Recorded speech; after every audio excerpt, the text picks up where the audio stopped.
A shadow crossed the night sky so silently that not even the dogs reacted. No sonic boom number engines. No lights, just a presence, moving with purpose. For years, people claimed to see strange objects in isolated corners of the world.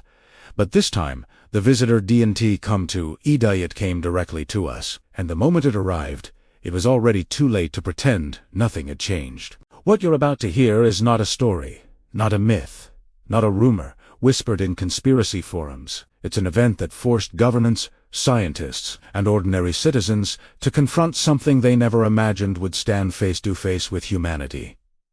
A visitor that didn't come from our world, and maybe not even from our universe. The first to notice, it was a long-range surveillance station in the Nevada desert, where a radar operator watched the signal appear out of nowhere. No approach trajectory. No origin point, just a sudden blip in the middle of monitored airspace. Technology doesn't fail that cleanly. Something either enters your range or it doesn't. But this was different. The operator zoomed in, expecting a glitch, maybe interference from a storm. But the sky was clear, moonless, and calm. The signal remained steady, moving slowly, deliberately, almost like it wanted to be found. Within 2 minutes, the alert spread across multiple bases. Within 5, it was classified as an anomaly. Within 10, fighter jets were launched. They never reached it. Because as they approached, all systems, navigation, targeting, communications simultaneously shut down, as if someone had pressed a universal pause button. Pilots floated powerless in the sky, listening to their own breathing, watching an object pass beneath them without emitting any heat signature, any propulsion trail, any recognizable structure. It was not a ship. It wasn't even shaped like something that should fly. It looked like a sphere of shifting darkness, absorbing the starlight around it. When reconnaissance drones tried to record it, the footage showed nothing but distortions, a ripple in the air, like heat waves above asphalt. But there was no heat, only cold. A cold that sensors recorded at temperatures lower than what should naturally exist in open air. When it finally descended, it didn't land. It hovered just above the ground, outside a remote facility, where security cameras captured something no one could explain. The sphere unfolded not physically, but spatially, like a shadow peeling itself open, and something stepped out. Its height was human. Its shape was human. But the proportions were just slightly wrong. Limbs too smooth, movements too fluid. No visible joints, no facial features, just a reflective surface, as if its entire body was made of living obsidian. Soldiers surrounded it, shouting commands, weapons raised, and then it did something that froze every man on the ground. It mimicked the soldier in front of it. Not just his stance, his exact posture, angle, breathing, rhythm, heartbeat pattern. It was copying him perfectly, like a living mirror. But this wasn't imitation. It was scanning, learning, reading.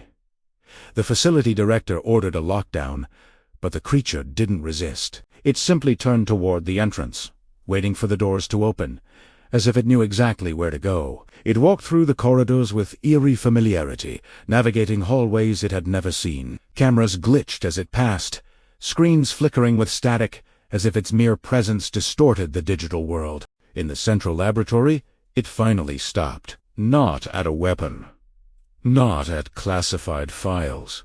Not at anything man-made. It stopped at a glass chamber holding a small metallic object recovered 2 years earlier from a crater in Siberian. Object scientists had never opened, never decoded, never understood. The visitor raised its hand, and the object responded instantly, unfolding like a blooming flower, revealing a pulsing core of shifting light.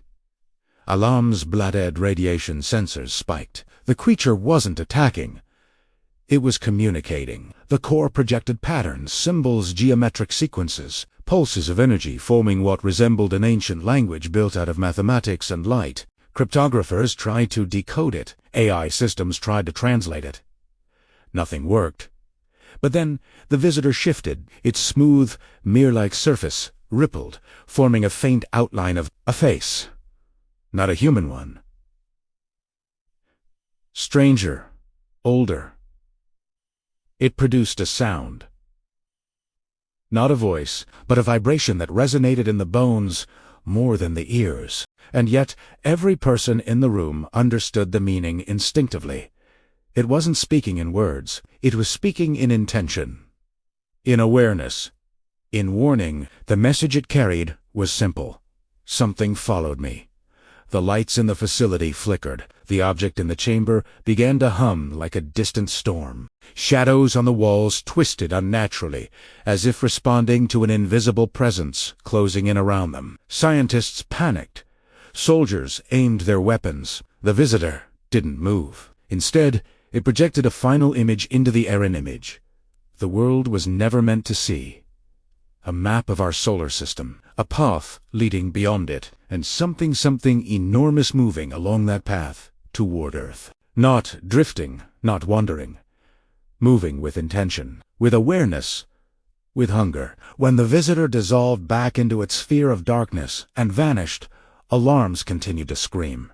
Screens continued to glitch, and the object in the glass chamber continued to pulse with the same heartbeat-like rhythm. Governments hid the incident.